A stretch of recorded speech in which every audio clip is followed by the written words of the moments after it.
Hey, I'm Dr. Scott, and this is The Stories We Tell Ourselves, a podcast where we have real honest conversations about mental health, relationships, and personal growth. Each week, we explore practical wisdom on emotions, trauma, addiction, and the brain, based on real questions submitted by you, the listeners. Disclaimer, this is important to keep in mind. I'm a therapist in practice in Dallas, Texas, but I'm not a therapist in this role here on the podcast. This podcast is for really educational and entertainment purposes only, and so it does not replace professional clinical advice. So let's get into it today. Got three questions that we're going to focus on today. The first comes out of Victoria, British Columbia. Just for confidentiality sake, I'm going to give her first initial of her name, which is H. And she says, how do I know if I'm being abused? My husband of 31 years is cold and emotionally disconnected and blames me for everything. I may be discarded by a covert narcissist. What is the best thing to do? How do I leave someone who hates me but will not let me free? First of all, let me just say this is a really important question and a painful question, I think, to really grapple with.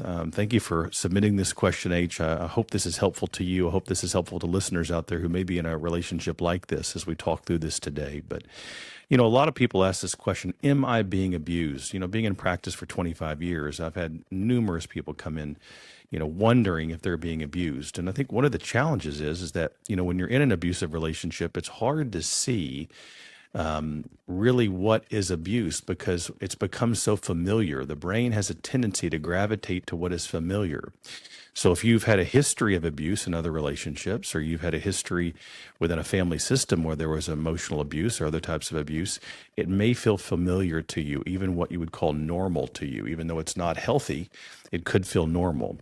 And so what you want to consider is you want to try to find ways to take steps back to be an observer. So what does that mean? That means to sit down with a therapist and process it with a third party, or talk to a friend who's trusted and may have some wisdom and be able to see through things. It may be doing some reading. It may be leaning in your spirituality. It may be removing yourself from the relationship for a period of time if you're able to take a step back and really observe. Many people don't realize they're in an abusive relationship until they get out, right? Till they're fully out of the relationship, where they get to a place where they are, separate from the relationship, where there's a breakup or some sort of divorce, where they get separate for a period of time. And over that period of time, they begin to see a whole new way of viewing the relationship through a different lens. And so it's important to try to find ways to be an observer and step back. That's really important. I don't think I could stress that enough. Another important question, I think, is to kind of define, what is abuse? I mean, certainly we can say when things are physically abusive or other types of abuse that are more, overt and clear, most of us can say, okay, that is abuse. We know that's what that is. But when it's emotional abuse, it's a bit more, it's harder to see. It's a bit more covert. And I would say that emotional abuse is defined by a number of different ways. It could be constant criticism or humiliation or passive aggressive behavior that's consistent, or even controlling behaviors certainly can be there. Manipulation, trying to isolate you, or a lot of control or jealousy, even threats at times. Those are all really important things to consider when you're thinking about abuse. It could even be things like just chronic blame shifting. Everything is your fault. There's no accountability or ownership, or periods of silent treatment or emotional coldness, kind of the stonewalling. Other ways we could talk about it is invalidating your feelings, or you feel like you walk on eggshells, right? Or even over time, this begins to impact you where you feel like you have this loss of sense of self. These are things to pay attention to, little reality markers or anchors that you look at and go, okay, are these things going on in my life? When I take a step back and I journal, or I write down, or I reflect, or be an observer of this, are these things going on in my relationship? I do want to say that, H here has highlighted the word covert and narcissist, and I think it's important to define this. I've seen this, in clients over the years, and consider, personality disorders are a very important thing to consider, a dynamic to consider, and to get an understanding of this, because they do exist and they exist on a continuum, kind of a mild, moderate, severe. It's not like cancer where you have it or you don't. It's more of a continuum. I've seen people who have mild behaviors. I've seen people who have moderate and certainly significant behaviors that I would say that fit that criteria of a covert narcissist. But some of the things that you see in covert narcissism, are things that, where there's not an accountability, there's not a ownership of behavior. In fact, the ego is very fragile, and so it has to project on the other the negative. It can't own any behavior. It has to project on the other the negative, and they stay in that victim mentality in the way that they behave, and so they deny and deflect and blame, and that's a key piece where there's a victim dynamic. They have a hard time because a healthy relationship was where there's ownership and where you could say, I didn't handle this well, and there's repair. But these victim villain cycles that one gets in, that's when there's something not right there. That something is happening there in terms of that covert narcissism piece. And so it's important to do some research on this too. We can't cover it fully here during the podcast, but I think it's important to do some research on some clear signs there of covert narcissism and where that shows up. So I also think it's important to differentiate what is healthy and what is abusive, or excuse me, what is unhealthy and what is abusive, right?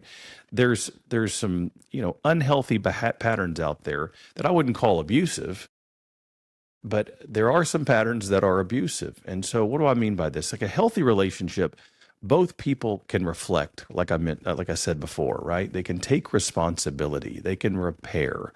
It's not about where it's more abusive. It's not about where one person constantly denies, deflects, and blames, and removes themselves and creates distance, and has this dynamic where there's not accountability. They don't know how to really dig down deep inside themselves, or they just can't, right? They can't reflect in that way. Their sense of self isn't strong enough because they're so insecure. So they stay in that, projecting the negative onto the other. I also, certainly want to make sure we focus on, H's words where I feel trapped, or, the sense of I can't leave. That's important. I would absolutely recommend, if you feel trapped in a relationship, you feel like you can't leave in some way, I would highly recommend that you seek professional help, seek a therapist, and work out a plan where you slowly begin to take steps to, like I said before, to become an observer, to take a step back, to begin to see what's going on, and then begin to put a plan together, a very practical, specific goal that you work towards to begin to remove yourself from that relationship with additional support, whether that's group therapy, also a therapist, maybe spiritual help or friendships. It's important to have a number of different ways and resources really to really begin to help you take some steps to empower yourself to leave. So like I said, it takes a lot of thoughtful planning in that process. So hopefully this is helpful to H and to you listeners out there. But I think the main thing that we want to consider is that with abuse, you want to come back to being an observer. You want to be able to take a step back and really remove yourself. Like I said, sometimes it takes years to get away out of a relationship that's abusive, to really see it for what it really is. And so if you can create little slivers of space in your daily life now, through journaling and through going back to that, right? Talking to a therapist, through reading, doing those steps, that is really important work to do to begin to see this for what it really is, right? And to see if you're really in a relationship that's abusive. So again, H, thanks for that question.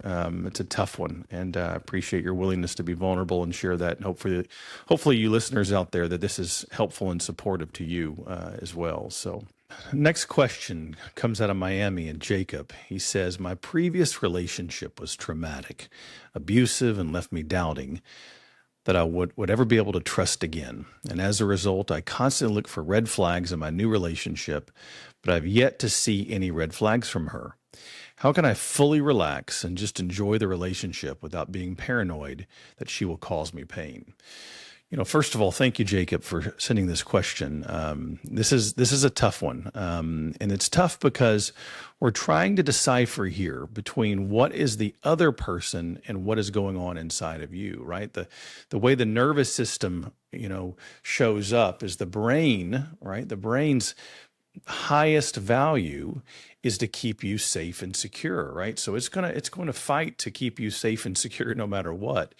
And if you've had past historical trauma, if you've had, whether it be past relationships and dating, whether it be family of origin issues, if you've had past trauma in your life, it's very natural and normal for it to spill out into the next relationship when you start to risk, because love and relationships require risk, right? You start investing your heart and your emotions. You could be hurt, right? So it's natural that your brain is going to want to protect you at times. So what does that mean? That means that I really encourage clients, and this is not only for Jacob out there, but for you listeners out there who've gone through trauma in relationships or within your family of origin, where you've experienced some type of trauma or abuse in your life, right? It's important that when you are triggered in these relationships, even a new relationship, it's important to go back and do the work related to the trauma. So start with yourself first. Focus less on the other, focus more on yourself.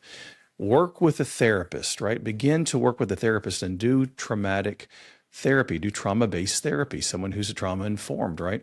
I think the best trauma therapy out there is EMDR, eye movement desensitization reprocessing therapy, because I think it hits both on the traumatic event itself, but it also hits on how you view yourself, right? When you go through trauma, you go through the event, the painful event, but you also have some negative cognition, some negative belief systems like, I should have done something, or something's wrong with me, or I'm broken, right? And so those are things that are important to look at when it comes to trauma and calming the brain. And EMDR in particular has a way of really calming the brain, helping that intensity die down.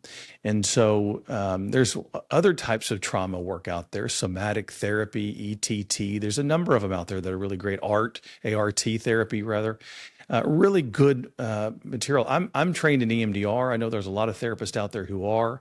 EMDR is ranked as the number one treatment for PTSD among the top neuroscientists out there. So I tend to lean towards that. But I think it's important to do some things to calm the mind so that when you get into a new relationship, your emotional trauma is not spilling out into the relationship you're in.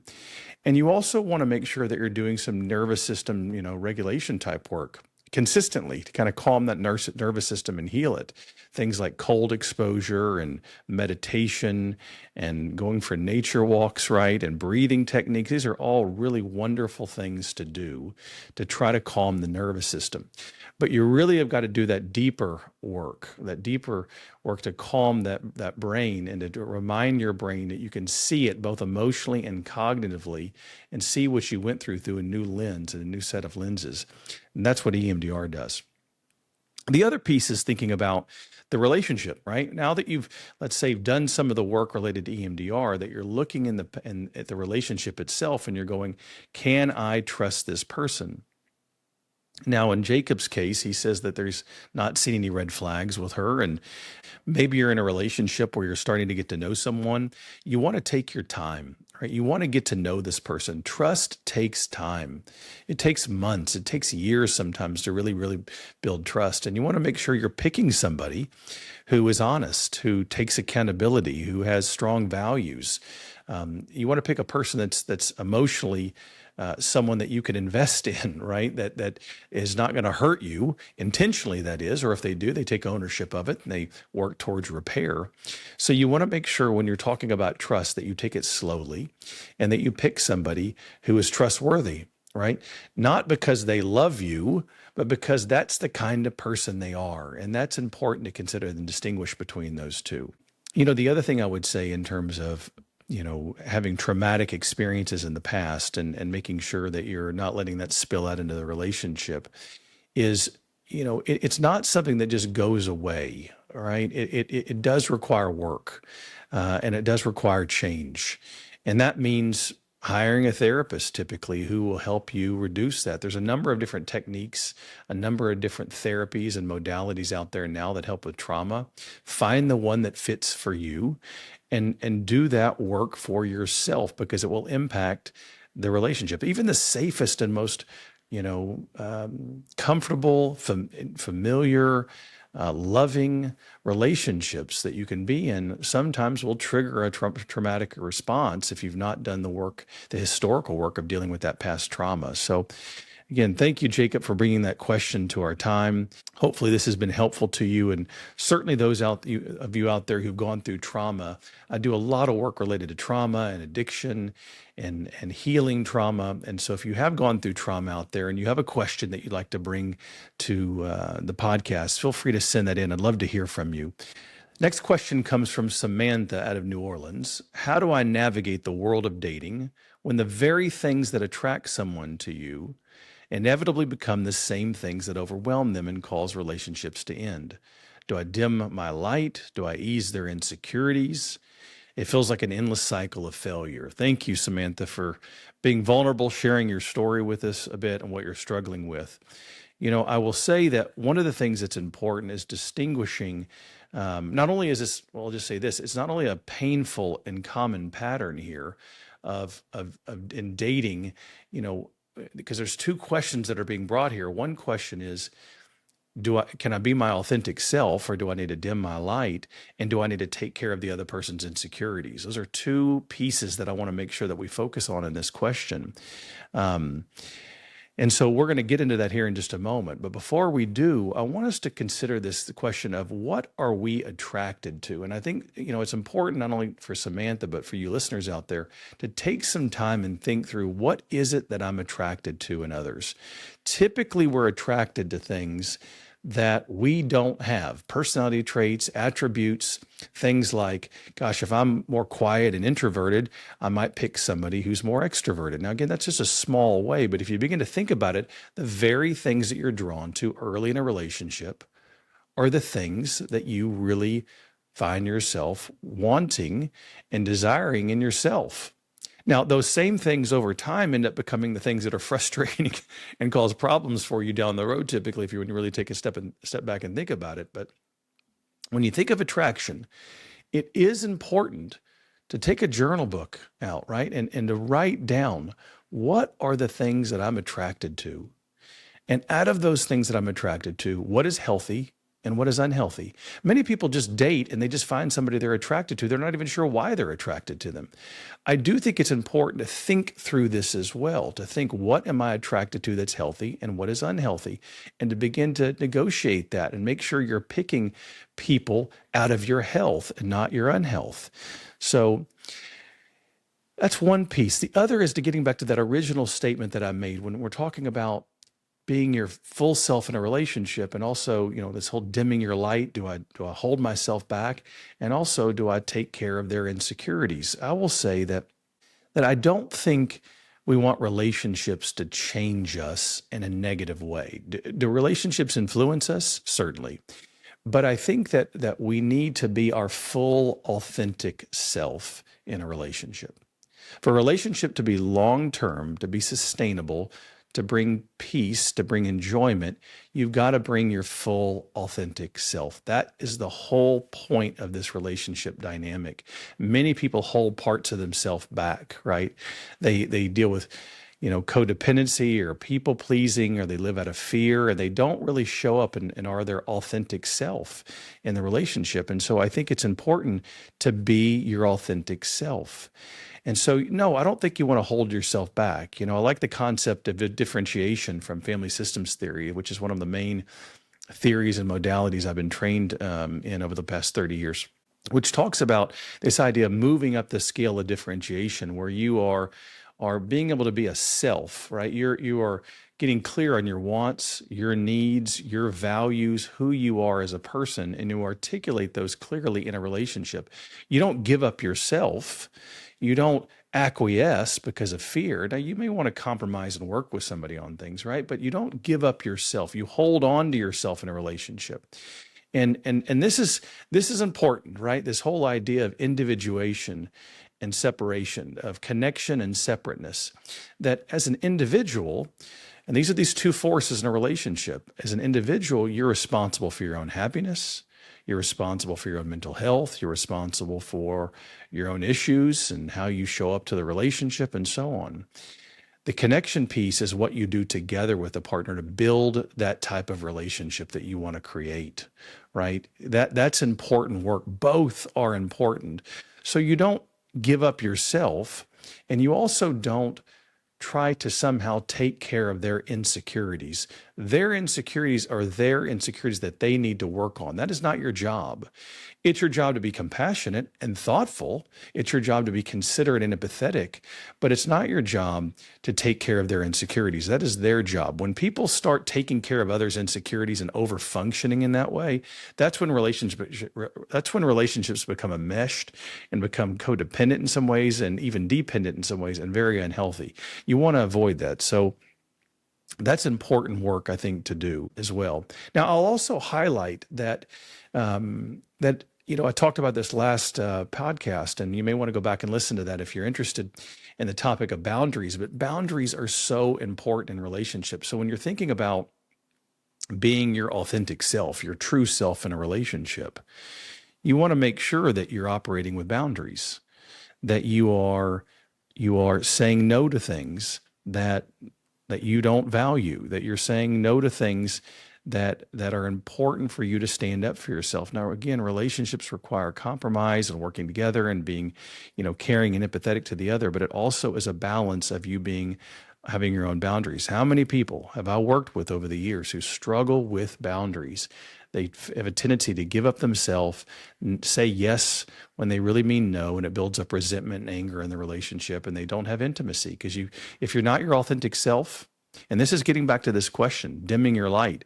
If you're not your authentic self in a relationship, you can't fully have intimacy. You will find yourself hungering for more, like there's something missing in the relationship. So being your authentic self is the best possible way to build intimacy in a relationship.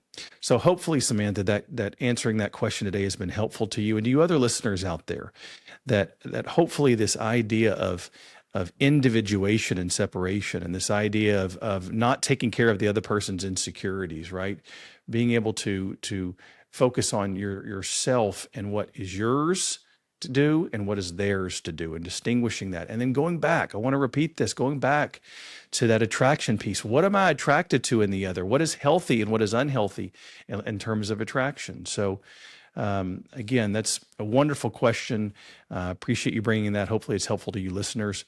Hey, and also, if there's anything I've talked about today related to abuse or trauma or boundaries or relationship dynamics or dating, please feel free to send those questions in. I will do my very best to answer all the questions that I can. And if there's questions specific to some of these topics today that are maybe other nuances to them, feel free to write about that, and we could spend a little more time going deeper into these issues. I know that I didn't cover everything today, but hopefully that's been helpful to you. So, that's all the time that we have today for the Stories We Tell Ourselves podcast. I look forward to the next time that we have our podcast next month. And again, thank you for you listeners out there that are supporting the podcast and are bringing these questions in. And hopefully it's helpful to you listeners out there. Okay, take care.